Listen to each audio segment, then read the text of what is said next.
The Helplines manager at Respect.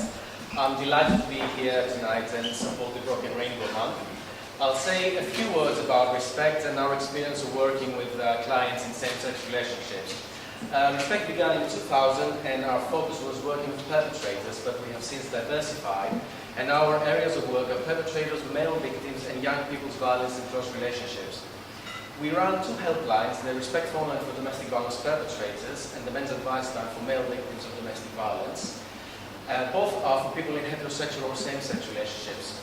Approximately 8 to 10% of men calling the Men's Advice line define themselves as gay or bisexual.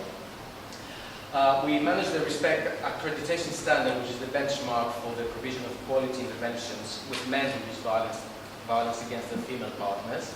And we have a research function as we want our work to be based on the best possible evidence about what helps end domestic violence. Some of the highlights of this research, we run a multi-site evaluation into the outcomes of domestic violence perpetrator programs, basically to find out if perpetrator programs work and what it is that works. We helped develop a project aiming to engage GPs in improving the quality of care for male victims of domestic violence as well as perpetrators.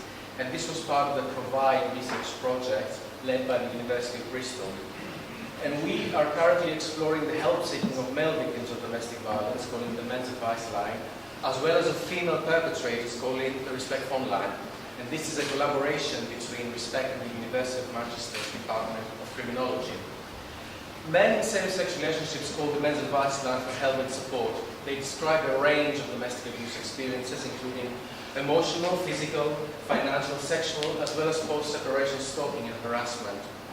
This is the story of a gay man who called the Men's Advice line a few years ago. The names have been changed to protect clients' confidentiality.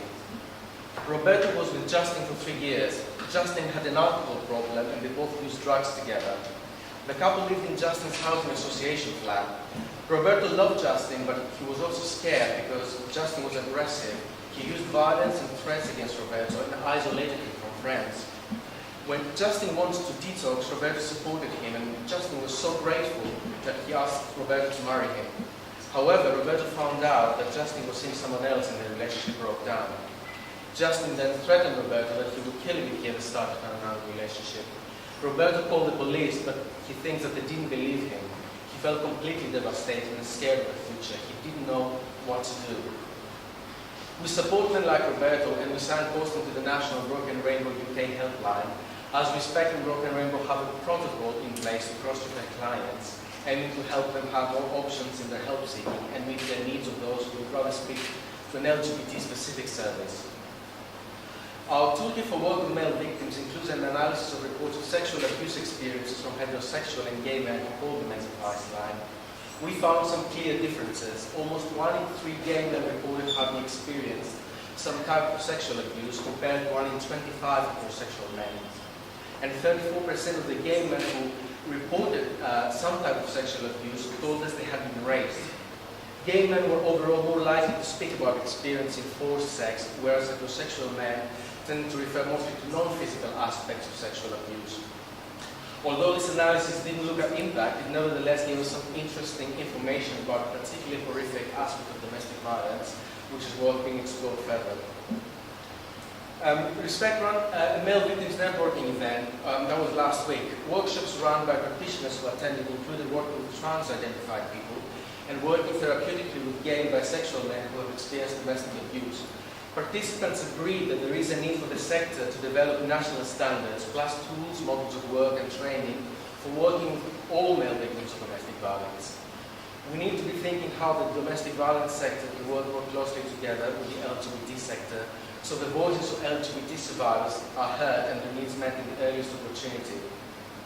And we need to remember that for every victim there is a perpetrator, and the complexity of unpicking who does what to whom should be integrated in a risk and needs-led approach. Respect is keen to strengthen our partnership with Broken Rainbow UK and other LGBT agencies with relevant expertise.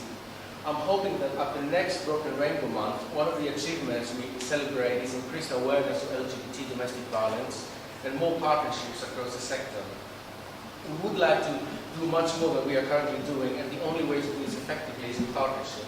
But the current climate of cuts makes finding capacity and funding a real challenge. We look forward to collaborating with Broken Rainbow to move this work forward. Congratulations and thank you.